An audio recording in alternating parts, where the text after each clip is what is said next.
close your eyes. Breathe out. Somewhere out there, right now, it's raining. On quiet streets, on sleeping rooftops, on water that doesn't need to be anywhere. And somewhere warm, a light is still on. Just for you. Come in out of the rain. We have a story waiting for you.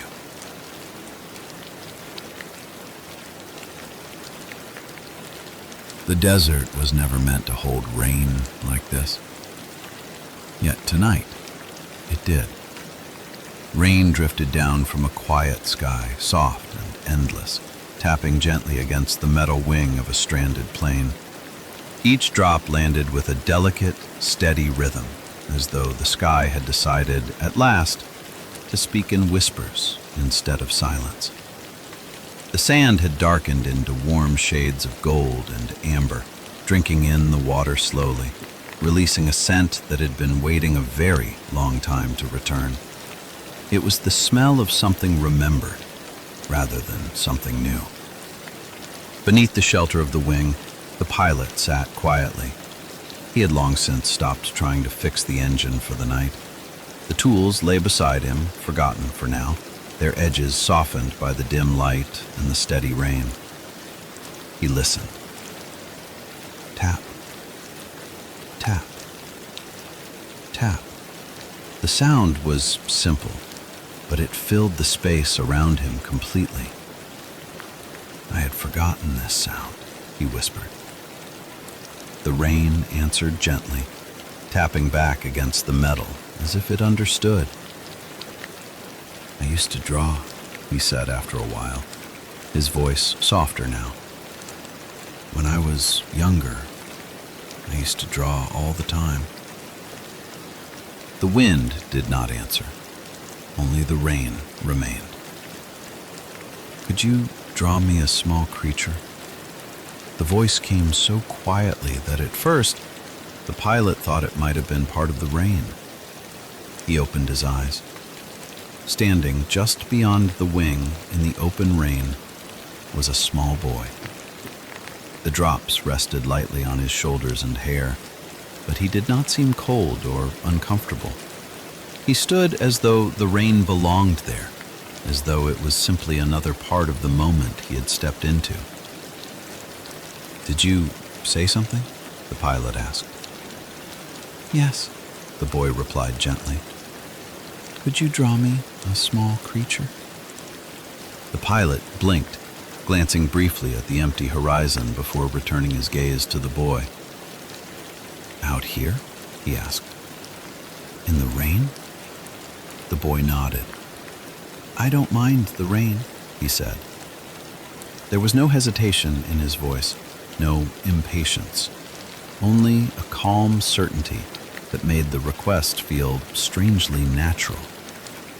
The pilot hesitated, then reached slowly for a small scrap of paper. I'm not very good anymore, he admitted. That's all right, the boy said softly. Just try.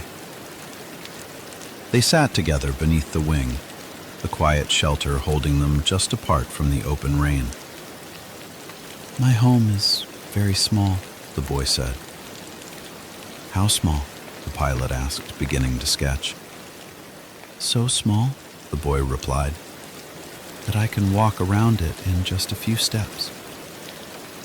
The pilot smiled faintly. That sounds peaceful. It is, the boy said, especially when it rains. It rains there too? Sometimes, he said, but only gently, like this. They listened together. The rain fell without hurry. I watch the sunsets often, the wanderer continued. How many? As many as I need. The pilot paused in his drawing. There was something about that answer that felt both simple and very large. "Do you take care of your world?" the pilot asked. The wanderer nodded.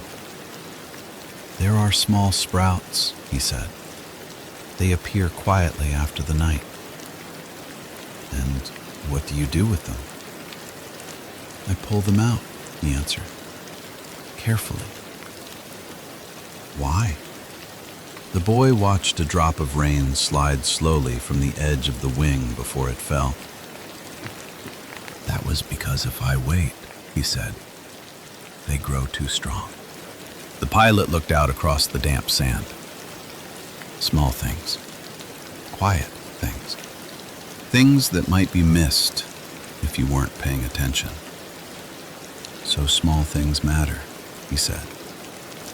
"Yes," the wanderer replied. "Especially small things." "There is also a flower," the wanderer said after a long, quiet moment. "A special one?" "Yes, very special." "What is she like?" The boy took his time answering, listening to the rain as though it might help him remember. "She glows in the morning," he said. "And she speaks, though not always clearly." "What does she say?" "Sometimes she asks for things," he admitted. "Sometimes she says things that don't quite make sense." "And how does that make you feel?" The wanderer looked down at his hands. "I didn't understand her," he said softly. The rain softened further, becoming almost like a hush. "So I left." The words rested gently between them. "Where did you go?" the pilot asked. "To other places," the wanderer said. "Small ones. Quiet ones." "And who did you meet?" "People who were busy," he replied. "Very busy." "Busy doing what?" "Things that didn't seem to rest." The pilot gave a quiet, knowing smile. "Did you like them?" "I tried to," the wanderer said, "but they didn't listen much." "Anyone you liked?" "Yes," he said. "One person." "What made them different?" "They kept a light," he said. "Every night." The pilot nodded slowly. "That sounds steady." "Yes," the wanderer said. "I liked that." "When I came here," the wanderer continued, "the rain was already falling." "Like now?" "Yes, soft and everywhere." "And what did you think?" "That it felt welcoming." The rain continued its gentle rhythm, surrounding them without pressing in.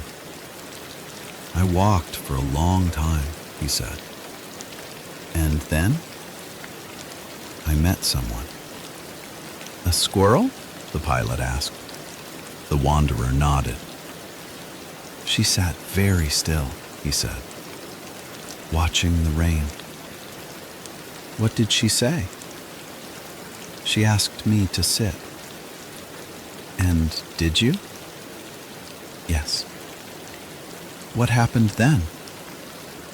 "Nothing, at first." The pilot smiled softly. "Sometimes that's enough." "Yes," the wanderer said.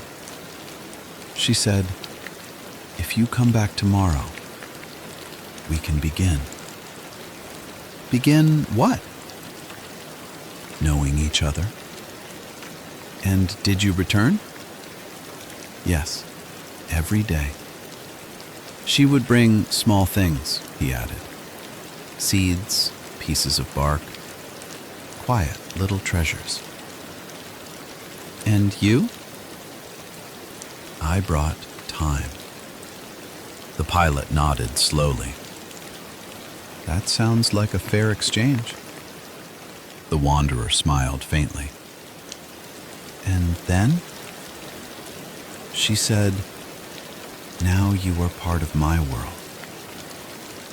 What did she teach you? The pilot asked. The wanderer looked out into the rain, which had now softened into a gentle, steady hush. She said, "What matters is not what you see at first." The pilot listened carefully. She said, "It is what you care for, what you return to, that becomes important." The pilot let out a slow breath. "And your flower?" he asked. The wanderer smiled. "She is still there," he said, "waiting." "And now?" "Now, I understand." The rain began to thin, the drops growing lighter farther apart. "I think I know the way home," the wanderer said. "Will you go tonight?" the pilot asked. "Yes." "Are you afraid?" The boy shook his head gently. "No," he said. "It feels right." The pilot looked down at the drawing in his hands. The lines were simple, imperfect, but alive in a way they hadn't been for many years. "I'm glad I met you," he said.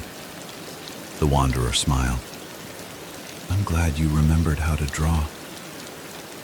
The pilot looked up again. The boy was gone. The desert remained. The rain, almost gone now.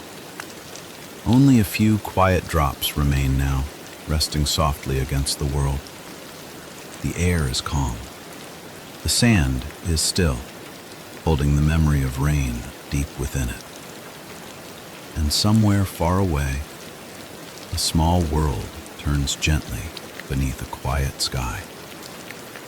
A glowing flower waits, patient and soft. And a traveler has found his way home. Everything is calm. Everything is at rest. And as the last drops fade into silence, you can let go too, drifting softly, like rain, into sleep.